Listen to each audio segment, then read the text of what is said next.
That is something they end up having to do, and I think that is one practice which can be curtailed. But otherwise, I don't think aggregators are anything. There's anything negative about working with aggregators. Thank you, thank you. And maybe, Zorawar-san, you were saying that 30% or 40% is a good direct order percentage. Maybe may I ask, Raymond-san? I mean, you work with these aggregators as well. Does 40% or anybody for that matter, is that a achievable goal?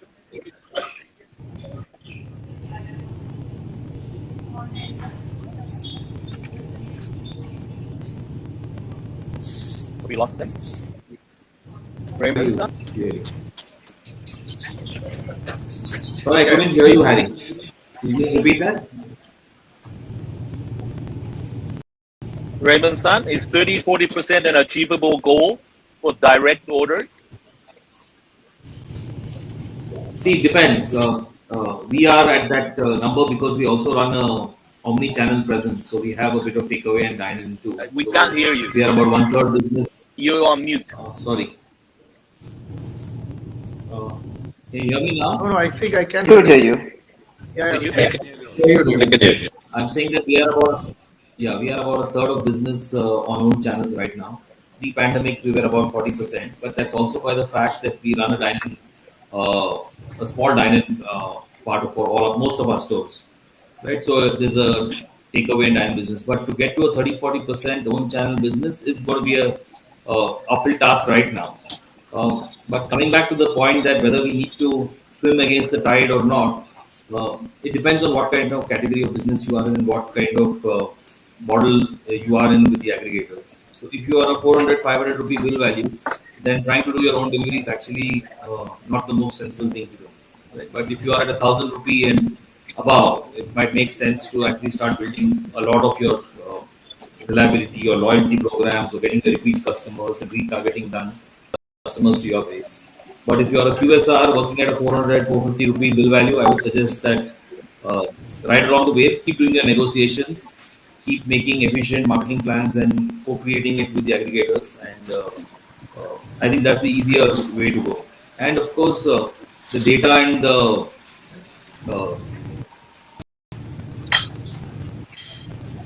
I think this right now, computers and that discussion is going on. So we probably hope that somewhere there is some silver lining inside.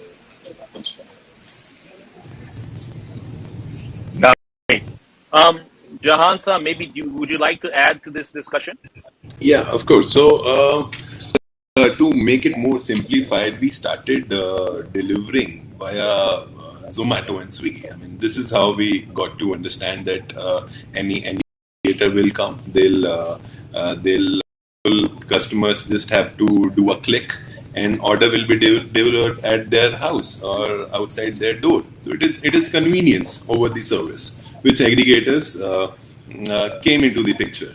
Now, you rightly said it is love and hate because a major chunk of the revenue is taken care by the aggregators, which is more or less by end of the day is taking the share. So we at the rolling plate, I mean, we try to get some direct orders by placing, up some offers direct. If somebody orders direct at our place, then we give them some offers, or by putting up some thank you cards or something of that sort, because we also understand that if we reach out to at least 10 to 15% of direct ordering, that will be a win-win situation in terms of commercials, in terms of revenue. So I understand. I think we cannot live without them at the moment because they are doing a great job. At the same time, as Mr. Zorawar said, that we do not get the data from the aggregators, so that if we have to remarket to them, we have to reach out to them directly. We seldom are able to do that. I believe, yes, I mean, love them or hate them, we have to live with them at the moment. Great, thank you. One kind of side question to this is the aggregators themselves. are starting their own kitchens. And in a sense, they're not only going to be aggregators who are an app sort of business, but actually engaging in the business themselves. Do you have any thoughts on that as well? I mean, because once they have everything, which is data, they will want to produce maybe food, which they can, and compete against the existing cloud kitchens, and any cloud kitchens will be coming onto another platform. Any thoughts on that? Anybody? Yeah, that's a very, very dangerous road to walk down on. That's the Amazon model. That's the model. I don't know if you guys have heard of this smart oven called June. It came out in 2012, was internet ready, was perhaps the best kind of oven you can buy. Amazon in 2015 invested in June, put a lot of money. I think they acquired 15-20% share. It became a unicorn. It became a multi-billion-dollar organization. And in 2018, Amazon on their own platform released a competing product that had exactly the same features at 1/3 the price. And through the algorithm, were able to place their product at the top. June didn't show up, and suddenly June was pretty much destroyed by its own investor. So this is definitely a very dangerous path. I don't think a platform should engage in cooking food. That's not their art. It's an art. Making food is all about passion. It's about soul. It's a craft. You can't just a person off the road expect them to be making food unless they really care about it. So I think it's important for platforms to remain platforms.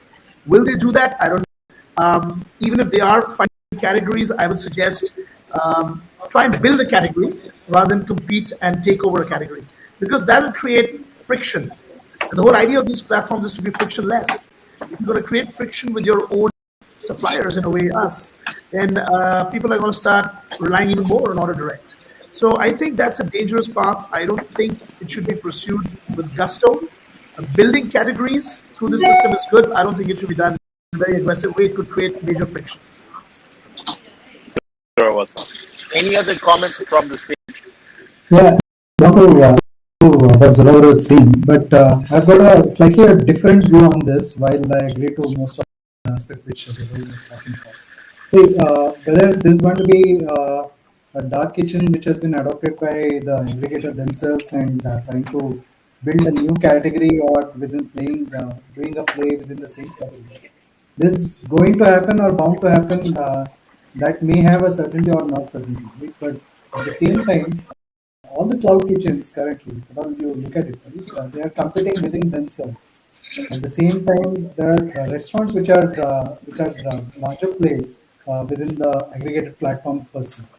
Now, adding on top of it, if any of the aggregators wanting to play the game which cloud kitchens are trying to participate out here, I completely agree. It could be a dangerous trend to be in. But most importantly, what I would want to put in a point across is that there has to be a larger preparedness which needs to be there within the ecosystem. Tomorrow it may happen or may not happen, but there is an urgent and underlying risk which is playing out now. So it is better to prepare for this particular adverse trend and not shy away from it. Yes, great point. Thank you so much. Any Abhimanyu-san, any else points? I mean, sure, it raises questions of conflict of interest and impropriety, right? I mean, we are trying to sort of build a relation of transparency, and there's always this relation building that keeps happening from industry to aggregator. So I think this sort of doesn't help on that front. But this idea of private labels, it's as old as anything really, right? The problem is, I mean, if you consider sort of these old big stores, American stores like Macy's, etc., right? They always had private labels. 30-40% what they would sell would be private labels. Even Walmart sells private labels, right? The problem becomes when offline goes through data online, which can be weaponized against, right? And yeah, what Zorawar really said, Amazon is good with Amazon Basics, right? Pretty much kill off. I mean, the entire battery business has pretty much, I mean, Duracell and what's happened to Duracell just because Amazon Basics is just remarkable, right? So it's very easy to weaponize bits and data, which was not possible earlier in the offline world, right? And that is where it's problematic. And there's a lot of work happening on the from NRAI as well, where they are sort of doing some competition commission. There's also, already, I think, a petition filed with the competition commission, which they have taken cognizance of. So I think there might and there should be some regulatory sort of framework that should be put in place. I think earlier there was a cap of 25% of the total GMV could be from private labels and no more. I'm not sure whether that's enough or not, but definitely some kind of regulatory framework would be important. Thank you. Thank you. Any other comments? I think it becomes very important for Raymond-san? Yeah, I think it becomes very important for everyone to start focusing on building their brand and putting a lot more effort into becoming the choice for the consumer because this is going to happen, whatever, right? But the brand is the only thing that sticks in the consumer's mind, right? He will probably want to have a biryani. That might be his first consideration, right?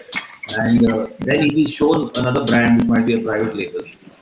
But if he wants to have a biryani juice because of its uniqueness or its standardized taste and whatever he likes it for, then he's going to find out how he's going to get it. Right? Maybe not on this platform, maybe on another platform, maybe directly. But it becomes so much more important to actually build your own brand and put a lot of that marketing dollar into doing that. Also, I think food is a very different thing. It's not the same as an oven. Food is a very personalized thing. People people like their brands. They like taste of a certain. These aggregators are more engineers than artists, right? And the cloud kitchen brands are more artists than engineers. So I think it's a good kind of a association where we create great food. They can try and emulate that. Will they be as successful? I don't know. Somebody like biryani juice kind of product cannot be matched by most, and as a result, there'll be a stickiness to the cuisine. So I think although it's different from what Amazon could potentially do, because food is much more personal and much more artisanal in its approach, but it's still a dangerous path to walk down and can lead to friction. Amazing. Let me kind of take the sort of the panel discussion to a different level. Cloud kitchens, in a sense, there are people who started cloud kitchens, and there are people who started restaurants and then started cloud kitchen in the pandemic. Now, the sort of Amazon is now starting retail, for example. So what do you think of this sort of the cloud kitchen business will want to have physical stores, which I think is a very interesting kind of dynamic. And obviously, they say cloud kitchens can never compete with the restaurant experience. But what do you think about this trend? Cloud kitchens to restaurants, restaurants to cloud kitchens, restaurants doing both cloud kitchens and restaurants, and cloud kitchens doing both cloud kitchens and restaurants.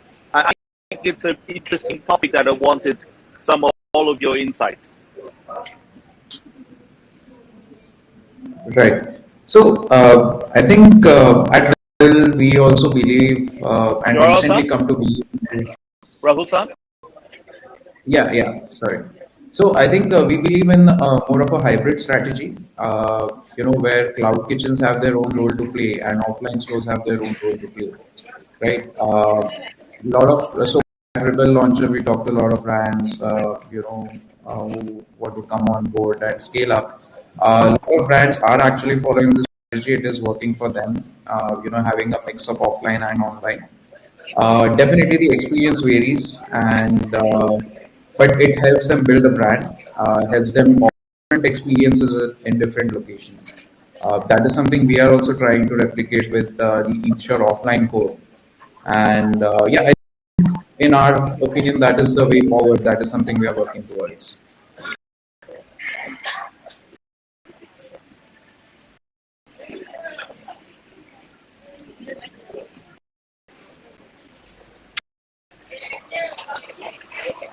Anyone else? Sure. I mean, so my on this is that pre-pandemic or maybe pre-cloud phenomena, the lines between delivery and dining were blurred, right? Restaurants would always deliver food or whatever, right? What has happened now is that there's been a sort of fork in the road where either you're a experiential restaurant or you're a functional restaurant, and you have to decide on day one what you are, right? If you're experiential restaurant, people will go step out of the house and experience. You're a functional food first restaurant, right? then there's no compelling need for the customer to step out. He can very well sort of sit on his bed, turn on Netflix, and experience your brand by pressing a few buttons, right? So that sort of division is become more clearer now. I mean, restaurants which were selling Maggie earlier can't sort of survive having just Maggie on their menu, for instance, right? So Maggie restaurants go away. That's one. The other is, I mean, there is a legitimate case to be made for offline presence for cloud kitchen brands, but more as a strategic marketing play, right? There is a clear online to offline strategy, but a lot of brands have, which puts a face to a name. Because on a listing, you are just a name, right? Which with the same fonts as everyone else. So there's a clear case to be made to have offline presence, but more strategically than actually physical stores, which are actually meant to sort of drive profits. I want to add to this. I was a prime example of accidental cloud player, right? We were a hardcore experience, some company that used to build restaurants that had more experience, had good ambience, had prime properties, very heavy rents, all that kind of stuff. Then came the COVID, and I think all of us realized that there's a lot of that can exist going. So we became accidental cloud players, and now we've embraced. We love the entire business. We love the democratic way that it exists in. For us personally, because we already have so many offline brands, we have made a conscious decision to not make offline stores for our online-only brands, at least for the foreseeable future. Like Abhimanyu said, there will be certain strategic locations that we might open one or two flagship stores. For example, Louis Burger has become popular, and as a result, I'm getting a lot of requests from top-line malls and other high street locations, airports. Everybody's literally telling us, please open a Louis Burger store. But I feel somehow that will dilute the effort of the team and the ethos behind Louis Burger. Louis Burger was built to provide really good gourmet food to your house. And if you eat it live, A, it will taste much better. So you're not going to like the delivery experience as much. So I don't want that to happen. But B, I want to be focused. We have enough offline stores, at least in our case, one or two off locations of our cloud brands. Popular demand, we might open. But I'm not going to be following the hybrid model at the moment. I'm going to stick to purely virtual restaurants that focus on the same ethos that our offline stores focus on. That is really good quality food, really good focus on ingredients, but then designed for home delivery. So in our particular case, we're going to stick to a virtual space and not blur the lines between the offline and online space. I think that's very, very interesting, Zorawar-san, because I think there's a temptation from cloud kitchens to think, oh, maybe we can actually come like Zorawar-san and make a real restaurant. But the temptation is shall we say, going into minefield for a cloud kitchen, which is good at doing cloud kitchen business. But going to that a little bit deeper on that, Zorawar-san, do you think your business will become more experiential or more virtual? That's the $1 million question. I can tell you this, that 50% of my bandwidth and that of my senior management team is now devoted to the cloud. So we've totally embraced the cloud. We love it. But the offline is never going to go away, and it's part of our DNA. In fact, not just my DNA or your DNA, it's the human DNA. Offline restaurants are the final bastion of hope for offline human social engagement. They're always going to exist. Not just now, 10,000 years from now, restaurants will continue to exist. Bars will continue to exist because humans love socializing.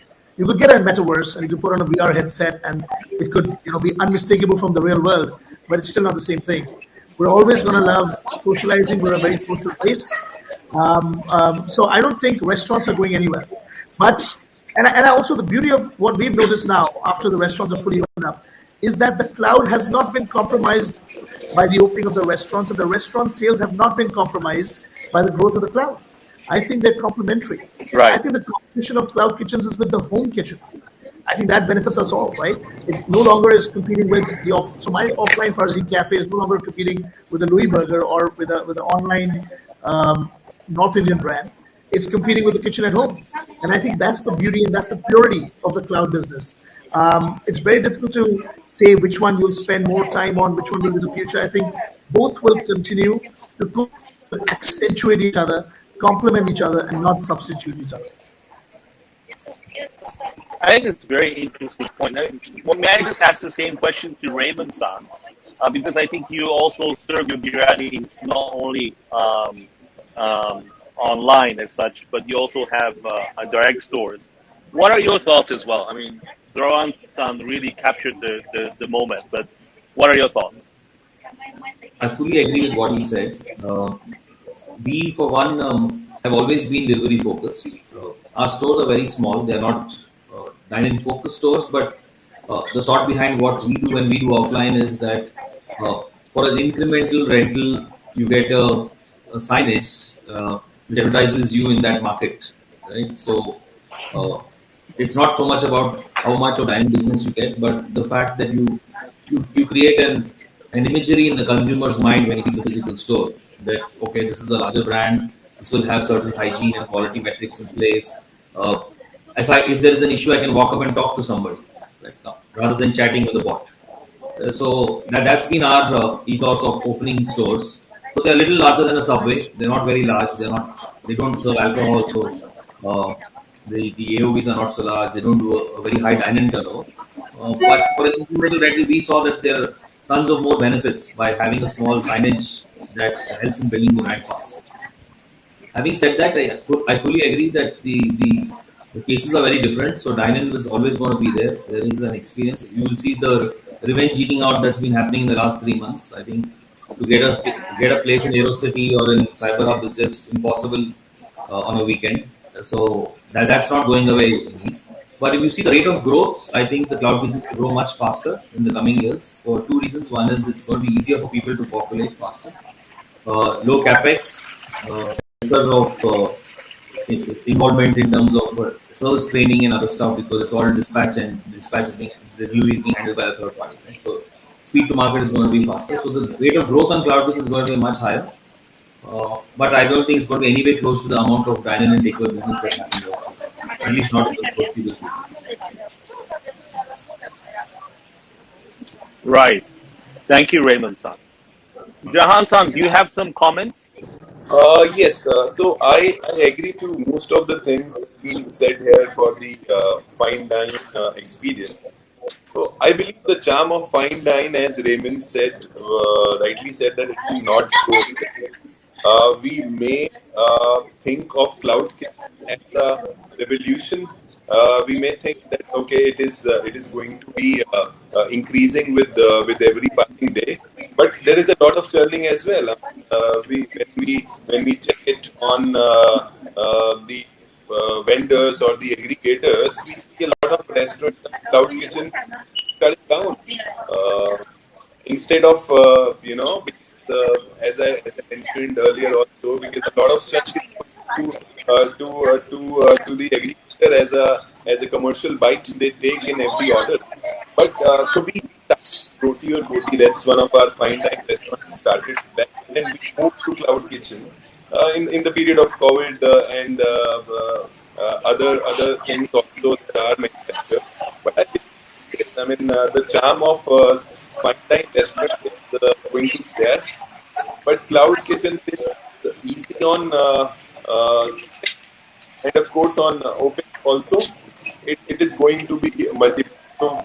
So in a matter of years, we have opened 1.5 years, we have opened 25 cloud kitchens, and we couldn't have opened with that pace when it comes to a takeaway or a semi-fine dine also.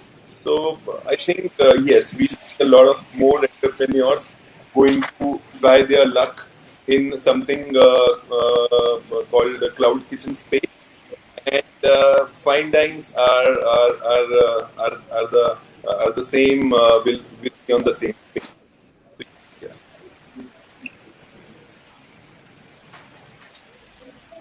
I just add that I see. I think Zorawar made a fascinating point. Can you hear me? Yeah, I think Rahul made a fascinating point about Louis Burger, that he would not want to do an offline store because that brings in comparison between his sort of this dark kitchen versus one. So once you have it live in a restaurant, you would sort of always be comparing it, right? And that's something to It's interesting to think about, really. For us, I mean, we do a classic Indian restaurant, a dhaba, so to say. For us, how we look at a city is, say, if we go to a new city, say, Bhubaneswar, right? We would pick the central business district, set up a physical outlet there, and then mop up the balance pin codes via club kitchens. And that's an efficient way to cover the entire city. But yeah, it's a fascinating point about not allowing the customer to sort of experience the offline version of it, really. Yeah. Yeah, Abhimanyu, I agree with what you're saying. It's a very interesting strategy, and I think it really makes sense. But like in our business, which is sushi, you know, it's like you can't eat sushi after 5 or 6 hours. It's got to be like very we like to sort of to make sure that it gets delivered within 25-30 minutes and it's consumed relatively quickly. But I think it's a very interesting strategy that Zorawar-san has said is that you keep online separate from experiential, which is an interesting insight, I think. Now, I just want to this is a really kind of big question, and we've all thought about it, and it's about profitability. In profitability is why we're all in the business. Obviously, we're in the business of the art and soul of creating food, obviously. But at the end of the day, it has to be profitable. Now, cloud kitchens are profitable to some extent. Maybe, if I may use the word massive, cloud kitchens versus restaurants. Restaurants are massively profitable.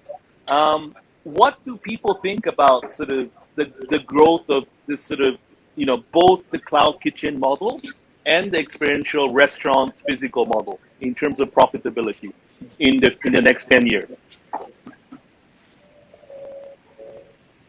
I can give some numbers for our particular use case. There are restaurants that are super performers, and then there are restaurants that are average performers. A super performer restaurant could return its money many times in a single year. So you could have 300-400% ROIs as well. We've been lucky enough to have a few of those. A cloud kitchen model, on the other hand, can be equally profitable.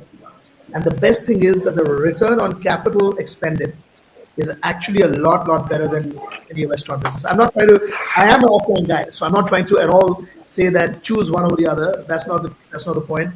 The kind of profits you can make from a single high-performing offline store are stupendous. You can have 40-45% EBITDAs and generate a huge amount of cash. There are cash cow scenarios you can create. But the beauty of the cloud is that at very low cost, you can scale very quickly. Scale is the best friend for a business. In fact, I like to use the term blitz scaling. That's what we're going to do with our Louis Burger. We're already in 3 cities. We're going to grow very rapidly because we found that the model works. We spend about 15 lakhs on one kitchen. That's, I would say, 5% of what you'd spend on a restaurant. And that one cloud kitchen is able to generate as much sales at a fraction of the cost. So the EBITDA margins, though, will never be as high as 40-45% because of various costs, because of the food costs typically being higher, because of the commissions.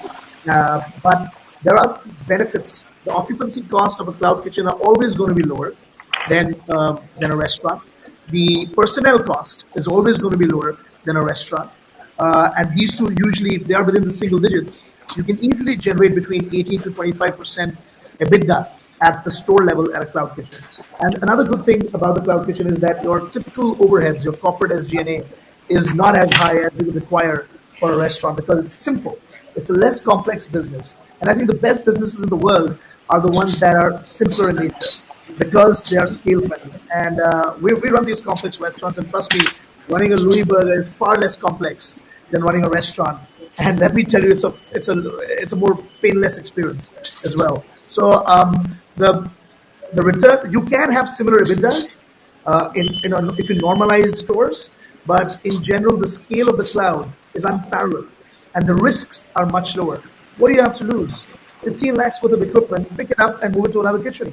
You have really nothing to lose apart from the lock-in period and the security deposit that you might lose. So I think it's a very democratic and pure business because passionate entrepreneurs who don't have the capital can still fulfill their dream of entering the F&B space with much less risk. So in that sense, it's a very pure business, and I really like that democratic aspect of the cloud. They both have incredible EBITDA potential. Scale, you cannot compare. Scale of the cloud is going to be 10, 20x that of restaurants. Amazing, Zorawar-san. Any other comments? Anybody? Yeah, I think. Sorry. Yeah, go ahead. Yeah. Sorry, I Go ahead, go agree ahead. with you that the percentage margin is not the only thing that we should look at, but return on investment is something that is really important. Plus the scalability, right? And profitability in a lot of instances is in the brand's hands. There are multiple things that we do here at Rebel to ensure that. One is we believe in sweating the assets. So whatever space we have dedicated, whatever resources, equipment, we try to build a menu around equipments, for example. So how best can we utilize the resources we have at hand? We end up running 2 or 3 brands from the same station, from the same space, which ends up contributing to more revenue and hence more profitability. So there are definitely ways to enhance profitability. But yeah, at the end of the day, it's about return on investment and what is the absolute money you are making in each cloud kitchen and multiplied by the number of cloud kitchens. I think that is something that we should also be looking at. I see. I see.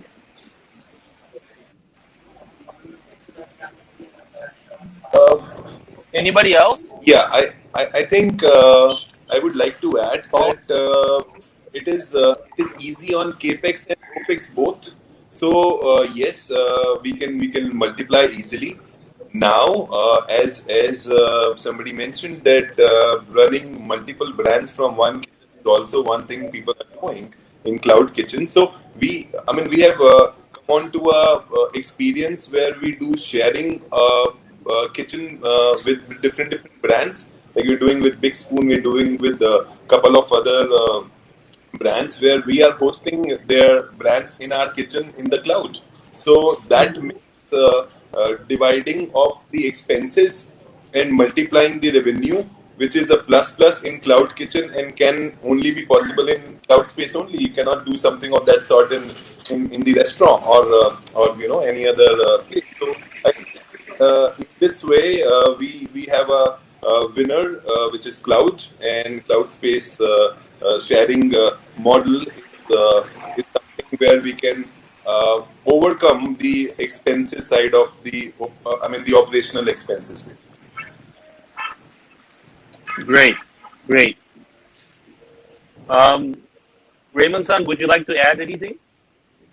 On the profitabilities, I think the metrics to measure for both models are very different, and it's more about scale rather than the percentage. In cloud, achieving that scale very fast is easily possible. Having said that, I think the food business itself is, I think the single way to get success in the food business is to get a lot of top line. So running suboptimal brands, multiple, if they're not getting to a certain size, right, doesn't make sense because all the other costs tend to remain semi-variable in nature, right? Other than the food cost, packaging cost stuff. So you have to be clear as to how many and at what point you want to optimize. But it's a top line game, right? So the more you start doing out of that single location, be it offline or online, right, more and more your margins become better. So I think focusing on that is very important. For us to run a rolls company out of a biryani blues kitchen in the cloud, just add some tortillas and use the same tikkas, kebabs and start running. It's not going to be very difficult. Right, get you some top line, but we might probably be the 10th player in rolls in that category in that zone.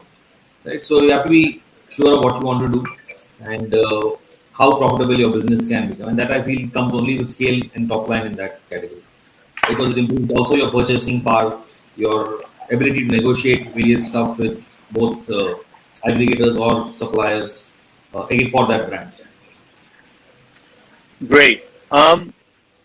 I think sort of profitability is obviously one big issue, but the other thing is scale. And I think Zorawar-san and Rebel-san, for example, have started to to expand overseas, outside of the huge Indian market.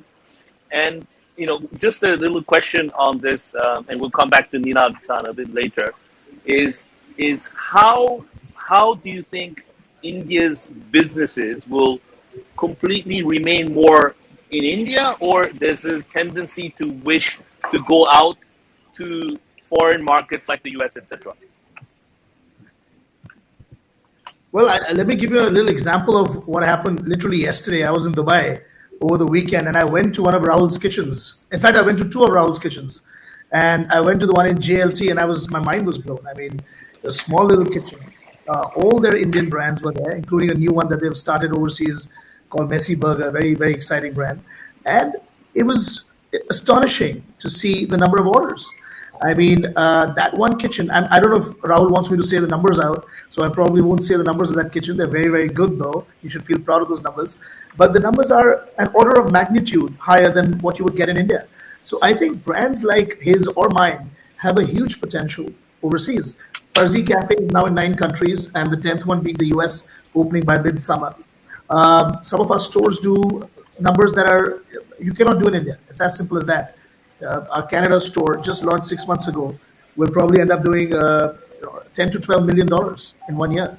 So you can't really do those numbers in India. It's not possible. However, within India, and as you said earlier, China and India are the 2 biggest markets for delivery on the planet. India is now by volume the second largest, and we're only 10% of China. So everybody else is behind us, but the whole world is our oyster. A good brand like Behrouz Biryani or Louis Burger should have the world as its oyster. Why limit it to the Indian geography? There's huge scale, huge scope within India. So I'm not saying go all over the place and do these focus. I still think focusing on one market first is great, which is what Rahul and Rebel have done. They first conquered the Indian market. 200 kitchens, 85 cities. It's incredible. And then they've gone overseas. They've got 13 kitchens now, I think, in Dubai. And so it got me going. So now we're going to be tying up with Rebel to open Louis Burger kitchens in their stores in Dubai and other parts of the world. And perhaps, working with them closely in the geographies that we are in and they aren't. So it's a lot of collaboration kind of a thing happening. For strong Indian brands, I think the world should be the oyster. You should not limit yourself geographically, but don't spread yourself too thin. Don't go in 10 geographies without having scale in at least one.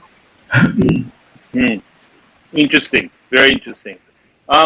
Maybe Rahul-san, do you have something to say about this? Yeah, sure.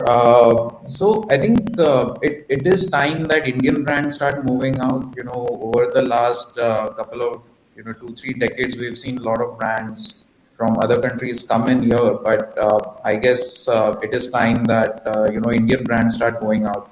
Like Zorawar said, for great brands, you should not be limited by your audience or your geography. The world is an oyster, and there is a humongous scope for Indian brands to do well out there. Fasos is currently in India, Southeast Asia, London, Middle East, and getting inquiries from countries as far away from South America and Russia who want to take on these brands into their countries. And why not? These are great brands. There is a lot of customer love for it. So why not go all out and go global? So definitely, Indian brands should go global.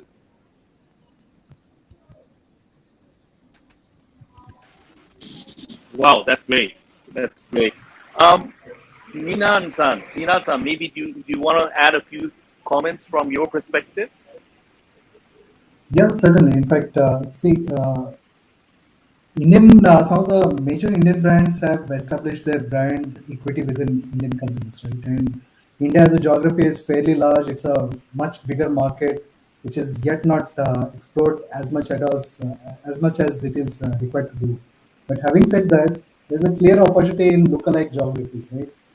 There is a tremendous amount of migratory population which is there, Indian citizens which are moved into close by geographies in MENA, it could be in North countries also, at the same time in Southeastern countries, where there is a significant amount of demand which is there for Indian brands to establish themselves.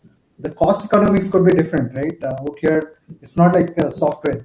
I would say I am coming from that particular space, and you make it here and sell it at much higher price or value elsewhere where there is a larger demand which is available.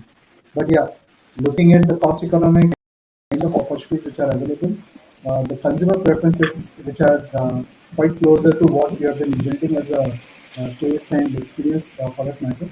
If at all these metrics are matching that, then there is a great way of expanding the horizon and getting into new geographies.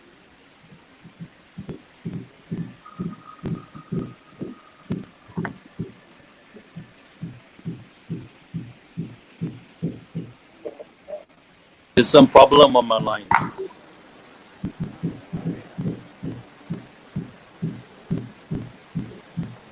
I'm sorry, I could not hear you. We can hear you. Hari.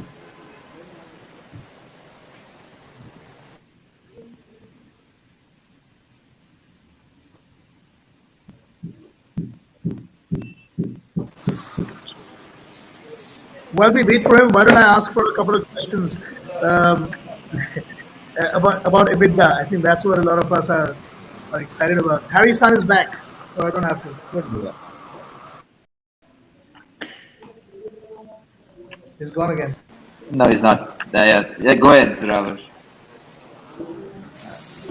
No, I don't know if that's information we'll all want to share openly, but what is a healthy EBITDA margin for a cloud kitchen? I mean, that's it's a number that it varies, right? It's across the board. But what would be a Sure. healthy? Like, you know what a restaurant should do? So, I mean, I was surprised by 20-25% margins. I mean, to my mind, a healthy margin is anywhere between 10 to 15%.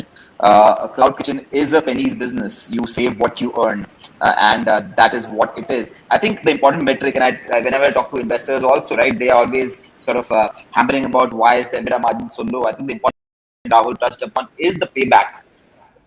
Look at, right, the upfront capex is so low that what you need to look at is payback, and if the payback is comparable to offline, then I think you're in the game, right? So I think if you're doing anywhere above 10%, I think you are in the game. But not, I haven't come across any cloud kitchen doing 30-40%. Maybe there'll be these absolute outliers. Maybe a Louis Burger in a particular location does it, but I think on an average, 10 to 15% is a good margin to have there.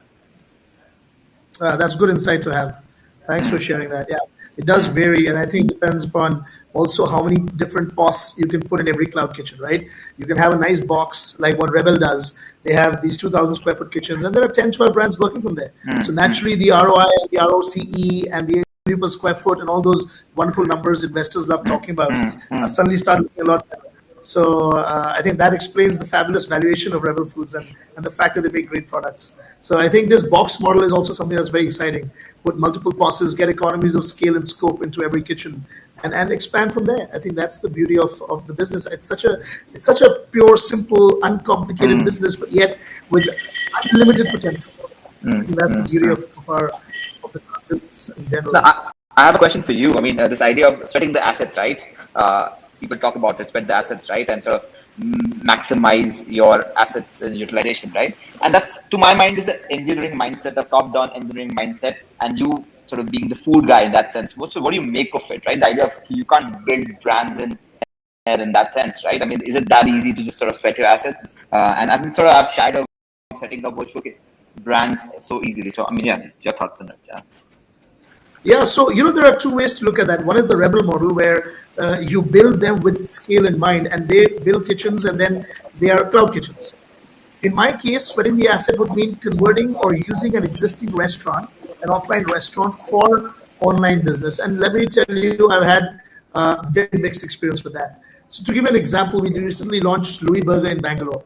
It's become a rage. Touchwood, overwhelming response. And one of the kitchens we used was the Farsi Cafe in UB City. That's a very, on a Saturday, you'd get about 700-800 covers. And Saturday is also the busiest day for ordering online. So it's creating a kind of a conflux. The kitchen is becoming overwhelmed. The food is not being able to be picked up on time. There are mistakes happening, especially the first couple of days. It's been ironed out now. But we've realized that it's not that easy to sweat the asset when you're doing an online and offline game, unless the restaurant was designed with that in mind at the time of inception, which is not which is not what we did. We never knew about the cloud. But going forward, and even while I was on this conversation with all of you stalwarts, I realized that in the future, if you really want to get great returns and sweating the asset aspect out of the offline, you should build an online element into the very design phase. Then it makes sense. So build a bigger kitchen, lose a few seats, do the math. If you're losing 20 covers, how much money does that 20 covers generate for you in a month? And if by increasing the kitchen, you can add two online brands, and the revenue generated by those two online brands in that same asset is more cost of covers, revenue generation, then why not do that? So I think in that sense, retrofitting existing restaurants and sweating the asset is hard, but if you plan it from day one, I think it can work. I agree. I think we, in fact, had to tear down all our kitchens. 9 restaurants, we tore down the kitchen because we realized that 50% of our revenues were coming from delivery, and there was no way out of it. So instead of actually opening new kitchens, what we did was pretty much redesign our entire kitchens from scratch. Yeah, exactly. I think that's the journey that Dubai went through. Earlier there were Fasos outlets. There were QSRs, and 2015-16 we went to a single brand club, and that is where we realized that we could actually sweat the assets, start multiple brands from this space. And it took 2 to 3 years for us to redesign all the kitchens in a way where we could actually sweat the assets effectively. So Zorawar made a great point about designing it in such a way, and that is what we ended up doing. And now we are designing, and so that design really allowed us to scale and also onboard other partners on onto our platform. So I think design makes all the difference, and sometimes you need to go back to the drawing board and start from there again.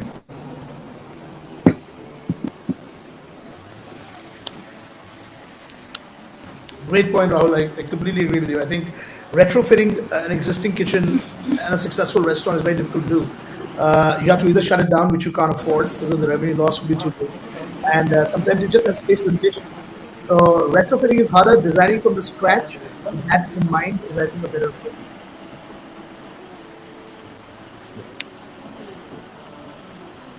I don't know if Hari-san is. Yeah, there he is. Welcome back, Hari-san.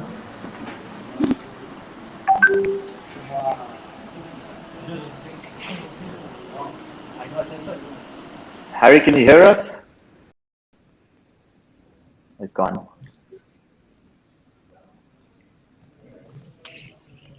So I have a question for you, Rahul. Obviously, you guys you've really gone through the length and breadth of the country. How has your response been in tier 1 versus tier 2 and tier 3 cities? And have you had to make price changes in your offerings in order to maintain order volumes in tier 2 and tier 3 cities? Yeah, that's a great question, Zorawar. So, during the pandemic is where we really scaled up across tier 2 and tier 3 cities. So, in fact, to end of, before pandemic, we were in about 30 to 35 cities. And today we are in 80 cities. So, we took the time during the pandemic to scale up. And we had some surprising results. Tier 2 and tier 3 by no means are a small market. I think they have been underestimated for a long time. And we are seeing great results over there. Just to give you an example, one of our topmost Beirut's kitchens is a tier 2 kitchen, right? And it was just in a matter of Patna, right? Patna, yeah. So Patna is a number 1 Beirut's kitchen within a matter of 3 months. They are doing more sales than kitchens in the metro cities as well. And the surprising thing is we didn't have to do a price change. So, in tier 2 cities, there is a latent demand. There is a lack of great brands. And I think that is the next wave that is the next spike of growth, that is just waiting to happen. So I think surely that would be a focus area in the future. Raymond, what about I think you're also in multiple cities. How has your experience been in one tier versus the other? So we've mostly been in NCR and Bangalore only, Zorawar, but we've done Jaipur and Chandigarh. we've only seen mixes change. We've not changed prices. But for instance, in Rajasthan, we're seeing a lot more veg sales compared to what we see here in the north or in the south. Right, so that gives us a better blended food cost in terms, because usually you're cross-subsidizing a mutton product with some of the prices on the veg, right? So we see better margins there, but we've not done any price drops. We've kept it very much like a KFC and McDonald's, right? So one price across online, offline, and across cities. So he gets the same product at the same price. But anyway, we are not highly priced. We start our products at very low price, right? So we have a single serve entry product at 99, which is a veg product, right? So we are competing with that Burger King and Domino's kind of space. So our TG going less than 99 anywhere will not make sense for us also. So I think we are a different category. But otherwise, yeah, in the airport, in the IGI airport, we charge 15% more for offline. But otherwise, city-wise, we are not going to do any differential pricing when we go to other cities. We're going to go to Lucknow, Kanpur now soon. So I don't think we'll do too much of tinkering with the prices. Yeah, very happy to see. Very happy to hear that from both you and from Rahul, because we followed a similar process for Parsi cafes. We're in about 12 Indian cities, and we'll be soon in 20, and we haven't really changed the pricing much. In fact, the number 1 and number 2 stores in the entire system of Parsi Cafe are Indore and Hyderabad, which are not tier 1 cities.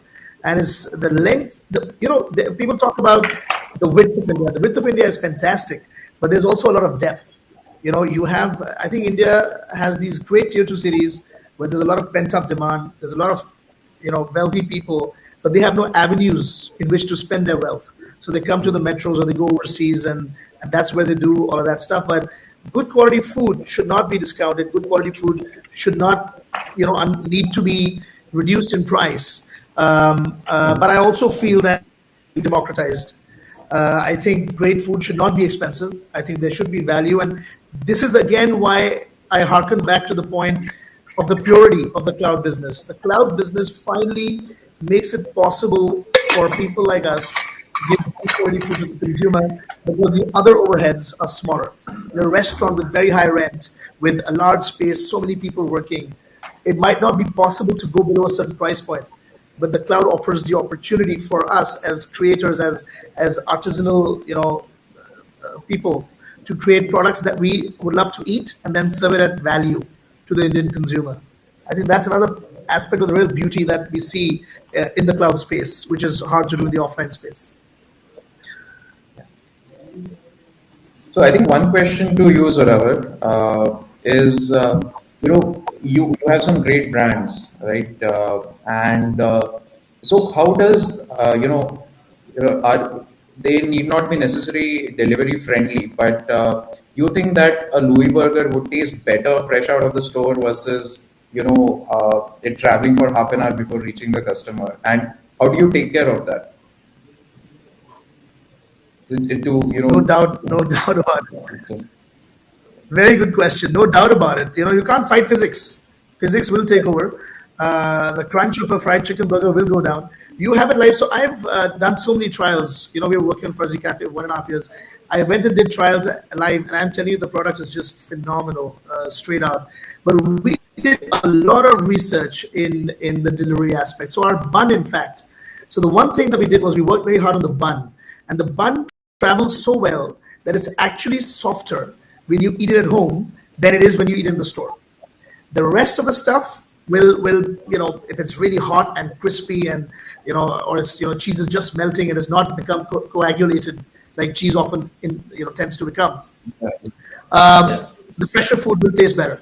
But we worked really hard, and we worked on the sauces. We worked on the packaging.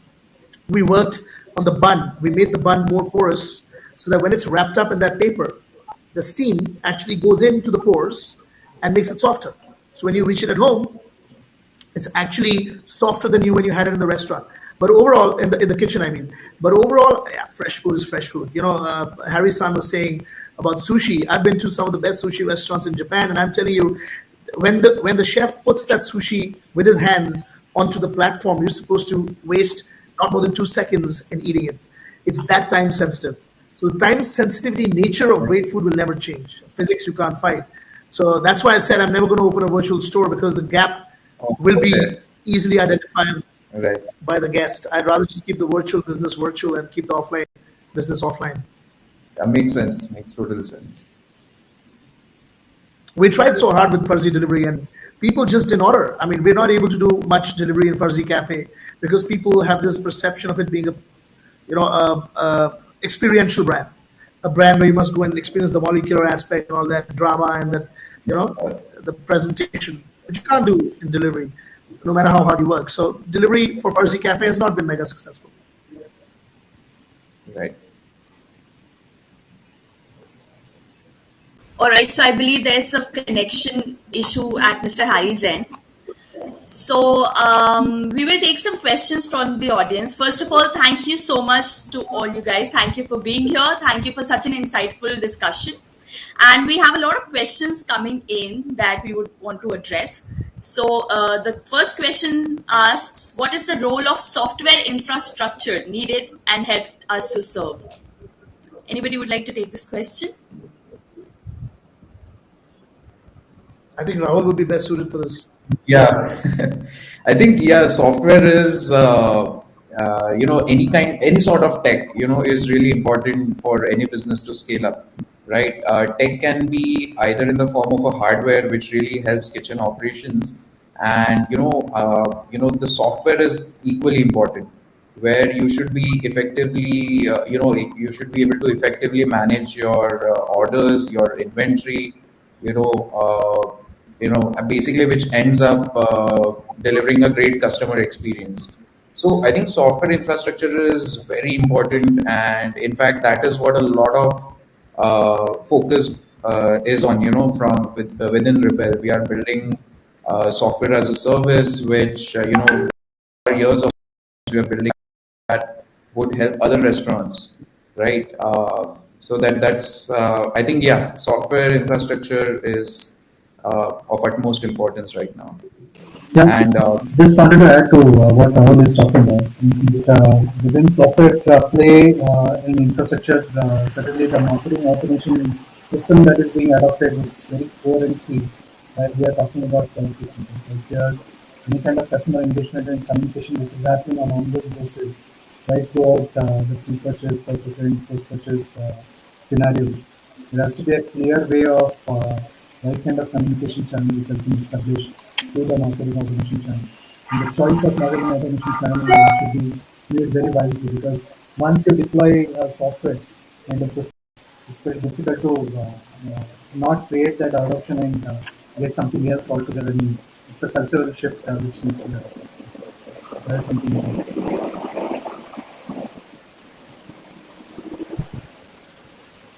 So Mr. Harry is back with us. I'm back. Yeah. hi, welcome back, Harry. I know that I'm the icing on the cake in this esteemed panel. So I'm sure you have had a great discussion for the last 15 minutes. I think we're just about over time now. So just some closing remarks from me. I thank you so much for a wonderful session. They said the world is the oyster, and I think there's a lot of potential for cloud kitchen business, not only in India and also in around the world. And it's great to hear collaborations between Rebel-san and Massive-san. I think there's a lot of learnings that we have been able to hear from each other, and I really believe that the sky's the limit for cloud kitchens in India, and I wish each and every one of you and all of our listeners the very, very best in the weeks, the months, the years ahead. Maybe we can just end by each of one of you just maybe mentioning a few words in closing. Thank you.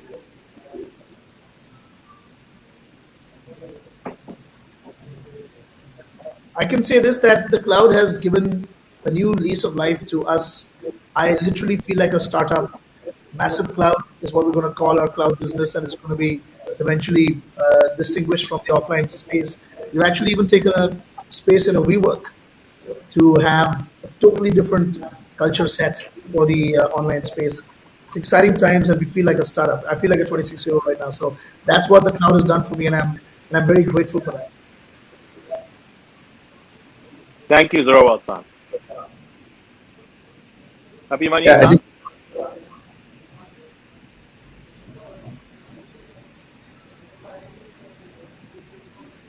A lot of traditional restaurateurs meant you're the. on mute. Uh, can you hear me? Yeah. Can you hear me now? No, yeah, we Okay, can good. hear. So, yeah, I mean, cloud kitchens are here to stay. A lot of traditional restaurateurs lament that why did cloud kitchens ever happen? But I think it's a reality. It sort of speaks to the current generation of instant gratification. It is a particular use case that it solves for. And I think as restaurateurs and future cloud kitchen owners, we need to sort of accept it and build our businesses which are optimized and conditioned for it rather than sort of trying to sort of wish it away or have some magic wand sort of suddenly sort of remove the cloud kitchen from the equation. So yeah. Thank you, sir. Then here next, Raymond-san. Yeah, I agree. We need to embrace the change and make the most of it. I think when we started the business, there were no such jobs like food bloggers and influencers. I think the world is changing fast. There was no Netflix and Amazon, so we have to be ready and adapt to the change. And I think if you are focused, it doesn't matter the model and the format you are in. Right, you want to build a food business, whether you do it in which category you decide to build it. Right, it depends on how the market is behaving. You have to adapt quickly. I think we are very happy with the whole cloud business because it helps us scale very fast with very low capital. And all the best to all the people who are listening to this and probably dabbling whether or not to get into it. Right. I think keep your eye on the costs. This is a very low entry barrier model, so you might want to jump into a lot. So, but see that the model is right, because if you correct your model when you are at fewer restaurants, at 2 or 3, it's very easy to do, rather than when you become 15 or 20. Then changing your foundations becomes very difficult. Right? So, be a little watchful on that. Thank you. Rahul-san. Yeah, I think cloud kitchens are here to stay. We have been in this business for a long time, and now we are enabling, we are helping others grow through the cloud kitchen route. And definitely, industry stalwarts like, massive restaurants thinking about cloud in such a big way is a great validation of the cloud kitchen model. And I think it is set to explode in the coming few years. So definitely, keep at it is what I would say. Thank you, Rahul-san. Ninad-san. Yeah.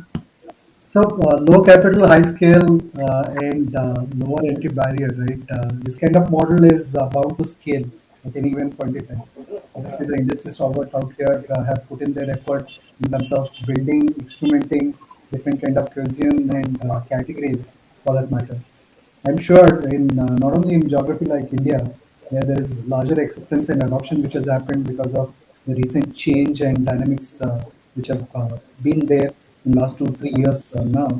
There's a sizable potential which others spoke about in terms of expanding it to other geographies.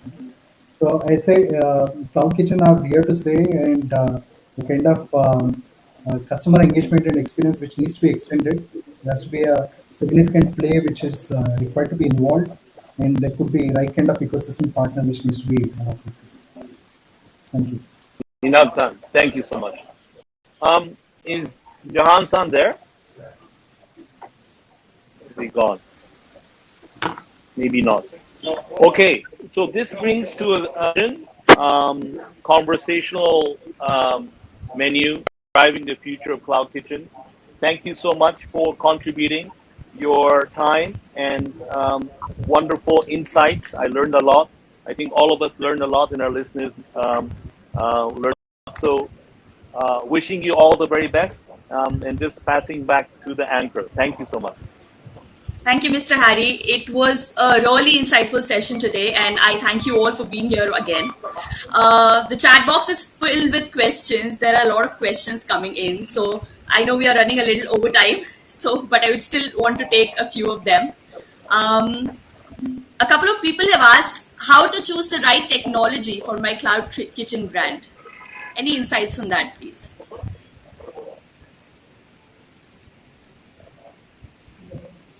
I think I think Rahul, that's a again, good question. yeah. So like I said earlier, technology is in terms of hardware and software, right? Hardware, what we believe in is de-skilling, right? At Rebel, we believe that scale and skill are inversely proportional.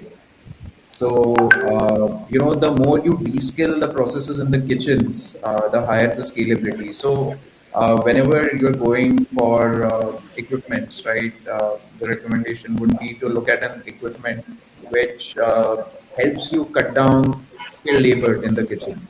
Right. For example, we have built a machine called Woki, which is an automated wok. So we use that machine in kitchens for the brand Mandarin Oak. So we don't need to have a skilled Chinese chef processing every order, right? So that would be the kind of hardware to invest in. And secondly, in terms of software, whatever helps you manage the orders effectively, help you offer the best kind of customer experience, because ultimately, end of the day, that is what matters, right? Customer experience, and obviously, when it comes to profitability, your inventory management should be on point. So these are the three things in terms of software that I would say one should keep in mind when investing in software. Absolutely. Thank you so much. Also, there's another question, which is how is Gupshup helping the cloud kitchen businesses? Okay, naturally I'll take that. Yeah, so Gupshup is a classic CPaaS platform and leading one, and we certainly believe that conversational commerce, conversational messaging certainly plays an important role in cloud kitchen. Uh, because of the last 3 years, that entire of the geography that we work in has gone through pandemic and still facing a lot of challenges in terms of how the business should be navigated and consumer engagement and experience should be extended. Gupshup has been playing a pivotal role out here, making sure that each of the cloud kitchen entities which are there in the ecosystem are able to get the right kind of business APIs to engage with the end consumers on a channel of preference of communication of their own consumers per se. So we have been extending our platform to all the cloud kitchens. In fact, I must say that we have already got Order Direct channel, which has got more than 5,000 restaurants, which are not restaurants, I'll say, cloud kitchens, which are already working on that particular platform, which is far more innovative. It's there on a proprietary platform called JIP that we have extended to them, where the consumers can simply place an order through a conversational messaging layer. The other thing which we have innovated in this space is a WhatsApp commerce for Most go. which also is typically the cloud kitchens which are taking an extension help in terms of making sure that the digital menu is available on superior chat channel like say WhatsApp for consumers to place an order and get the entire order to post-purchase experience completely on WhatsApp as a channel itself. So there is a lot of innovation that we are doing it at WhatsApp, at Gupshup's platform saying, leveraging on the popular communication channels and giving an extended experience for conversational layer to the consumers of cloud kitchens. Also, I guess we can all agree that cloud kitchens are here to stay. One very common question that I see here is what is the competition going to be like, especially when we talk about the Indian market in reference to cloud kitchens? If we talk about the coming year, 2023, 24. Any takes on that, please? I think the competition is only going to increase, but there's also going to be a lot of automatic cleansing. The cream always rises to the top. So it is kind of a little bit of a gold rush scenario with the cloud business right now.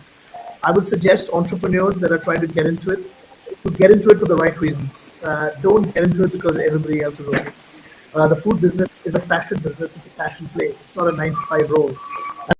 I have a young friend in Bombay, who used to run gyms. He left the gym business, started cloud kitchens, and is a perfect estimate, as a perfect example of when you get into something, get into it for the right reasons. So he thought he'll hire chefs. He thought he will be able to build these cloud kitchens, and he runs pizzas and burgers, I think. And that day I was in Bombay about a week ago, and literally I got a call from him at, I think it was 12 a.m. And he was wearing a hairnet, saying, "Why are you wearing a hairnet?" He was actually in his cloud kitchen alone at night at 12 o'clock making orders because his chef got sick and couldn't make it. So get into it for the right reasons. It's not just it's not something that's that simple. There are a lot of complexities. It has to be your career choice. It has to be something that you're willing to devote a lot of time to. And I think that's where you're going to see the good and professional players and the real passionate players, more than even professional, the passionate players surviving and thriving and growing. There will be a lot of so many times my friends on this panel have said that barriers to entry are very low, much lower than a restaurant space. But get into it for the right reasons, and the money will follow. Absolutely. I think that was very well explained. I think we have time for one more question. We can take just one more question. So the last question is, what are the things, the metrics to consider while buying a cloud kitchen franchisee? What are the things Anything to else? consider? Are we okay?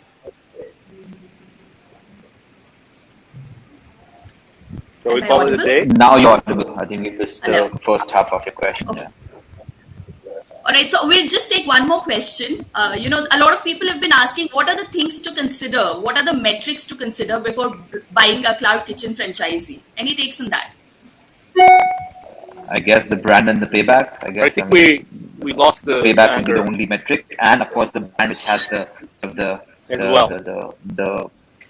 the right kind of infrastructure in place for you to sort of so that they can transfer the knowledge, etc., etc. Which it's not really specific to any cloud kitchen, but any franchising that one undertakes has to be a function of the payback that one gets, and the brand has the equity and the value to actually do what it needs to do.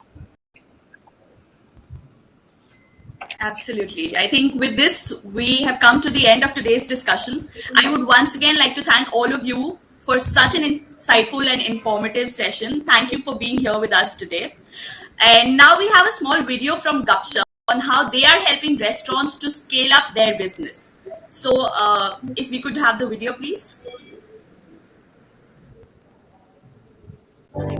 If you run a restaurant, you want loyal customers ordering regularly and directly from you.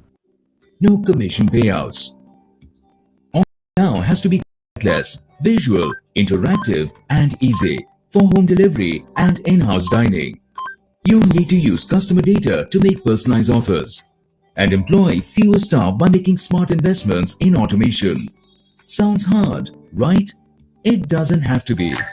Introducing Gupshup for restaurants. Gupshup enables you to improve restaurant revenue, customer experience, and profitability. With Gupshup, you can build an interactive ordering system with a digital menu that works on any phone. Gupshup also connects you with delivery services and e-wallets for payments and enables feedback too. You can design personalized campaigns and send offers via SMS, WhatsApp, and other channels. You can trigger the same experiences of physical surfaces like tables or walls. All you need is a QR code. And all this needs no coding or app.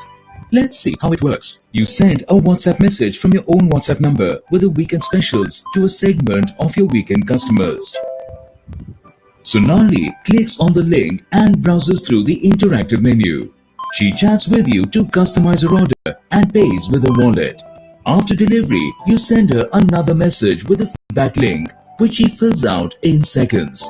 Jahaan visits your restaurant after seeing your offer. He scans a QR code, orders, pays, and gives his feedback via the same system. Gupshup for restaurants is easy to set up and helps you boost revenue. Grow your restaurant business with Gupshup. Just scan this QR code to sign up. So So with this, we've come to the conclusion of this enriching virtual event on Conversational Menu, driving the future of cloud kitchens. Thank you again. Today we have had the opportunity to enlighten ourselves on what future holds for the cloud kitchen industry and how innovation and technology will be playing a vital role in building a sustainable and long-lasting brand. Cloud kitchens are a force to be reckoned with in the F&B space, and their recognition and hold on share is something not to be surprised of. One thing we certainly can say that cloud kitchens have been a lifesaver when it comes to satisfying hunger pangs. I hope you all enjoyed today's session, and we really look forward to your continued support. Thank you so much for being a part of the virtual event on Conversational Menu, driving the future of cloud kitchen, organized by Gupshup and managed by Industry Live. Thank you once again.